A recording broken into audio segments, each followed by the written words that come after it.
पुढची बातमी बघूयात। नालासोपारा इथल्या मशिदींवरती लावण्यात आलेल्या अनधिकृत भोंग्यांच्या विरोधात भाजपचे माजी खासदार किरीट सोमय्या यांनी आज नालासोपारा पोलीस स्थानकामध्ये तक्रार दाखल केली। मशिदींवरती बेकायदेशीररित्या भोंगे लावून काही लँड जिहाद मुस्लिम माफिया दहशत माजवत असल्याचा आरोपही सोमय्यांनी केलाय। या दौऱ्यामध्ये सोमय्या यांनी नालासोपारा इथल्या ऑरेंज सोसायटीला भेट दिलेली आहे। यावेळी आमदार राजन नाईक आणि भाजपचे जिल्हाध्यक्ष महेंद्र पाटील हे सुद्धा उपस्थित होते।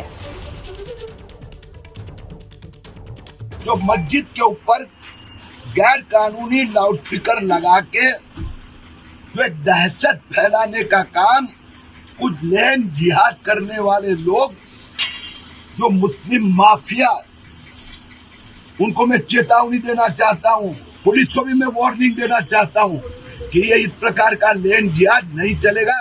आने वाले 1 महीने के अंदर वसई, विरार, नालासोपारा की एक भी मस्जिद पर लाउडस्पीकर नहीं रहेगा। आपको धार्मिक प्रार्थना करनी है, आप लाउडस्पीकर लगा सकते हैं। 2034 पर्यंत देवेंद्र फडणवीस हे राज्याचे